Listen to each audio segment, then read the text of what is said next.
Hey everyone, welcome back to another episode of Character Driven. My name is Paul. I'll be your DM for a little while. And these videos that I'm making here are all about celebrating tabletop role-playing games and my 50th birthday, which I turned this year. And I'm going to make 50 videos, and this is video number 5, where I'm going to talk about running pre-made adventures and kind of my preparation process for that. I'll do some videos later on for homemade things like that, but today I'm going to focus on our current adventure of Pathfinder, Legacy of Fire, and I'm currently doing The End of Eternity. So as I walk through the process here, some of these are new things that I'm trying, and some of these things that I've been doing for now a couple of years, so hopefully they will be of benefit to you. The first thing I do is I jump in and I, of course, read the entire adventure and kind of see where it's going. The next thing I do is I start putting sticky notes everywhere. I put sticky notes throughout the book because there's some things, if you ever read a pre-made adventure, they just don't, some things just don't flow. The players, are going to mess it up. And so you have to make notes based on, at least I make notes. I make notes based on what I think my characters are going to really like. And there's some things I just don't even get into. I don't even go there with them, and I don't worry about it. I'm just like, well, if they don't go there, they don't go there. My feeling is you don't have to complete the whole story. You complete the story that the characters want to play, and the players want to play, I should say. And so I'll go throughout the book. I'll put sticky notes and go, oh, they're going to think that sucks. Don't go there. Definitely do this. Make notes on names. Make notes on all that kind of good stuff. And so that is my first step, is to simply go through it and sticky note everything that I think my players are going to enjoy. The second thing I do is I get my little DM board, my little sticky my magnetics there. And what I'll do is I'll go through and I'll put a list of all the either NPCs or villains or monsters, and I will put, as you can see there, top right-hand corner there, I will put things like their armor class and touch armor class and their hit points. And that's just a quick reference. The other thing I'll do is I'll take all my characters there and I'll make sure I put their armor class in the upper right-hand corner as well. So when I do this, this gives me an idea. This is all pre-game. This is all the monsters, all the things, characters, and so forth that I think they're going to encounter during that time.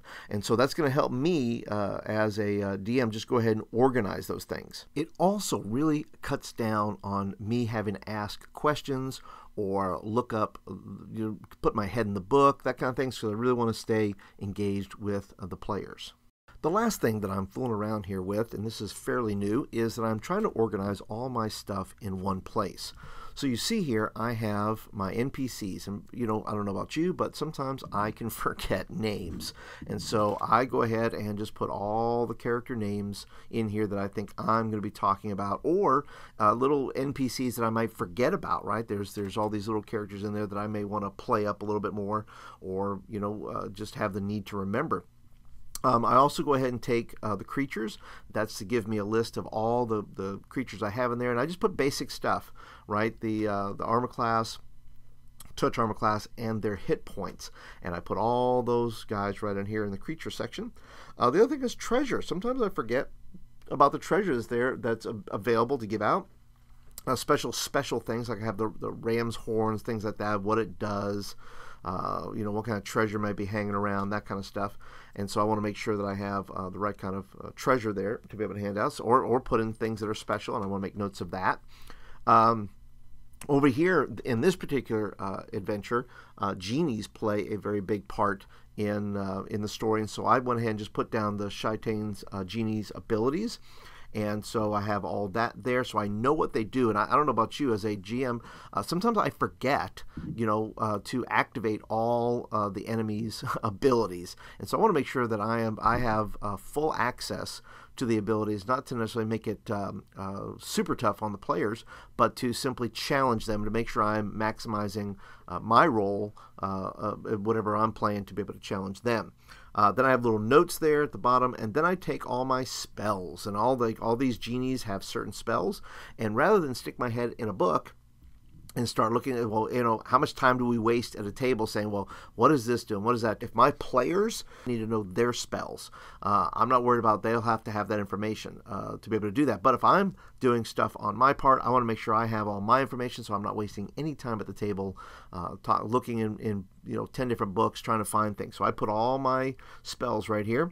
And it's okay. I make, like I said, this is experimental. So for me, it's just keeping some papers there so I know exactly what I'm casting and in which scenarios I can cast it and what all they will do.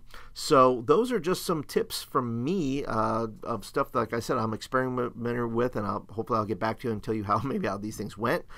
There will be a part 2 to this as I move along, as I prep for adventure, things like that. So I hope that you will come back and join me for part 2 of prepping for the adventure. And I'd love to hear from you. What are some of your favorite adventure prep strategies? What keeps you organized as a DM? And do you have it on your computer? Do you have all your notes spread out? I would love to hear from you. Make some comments for me down below and let me know what you're up to. Thank you for stopping by, being a part. If you'd like more videos like this, please go ahead and hit the subscribe button, and also the little bell icon there. That way you'll get videos like this in your inbox. If you like the videos, please go ahead and hit the thumbs up button. That's mean you like the video and you want more of them.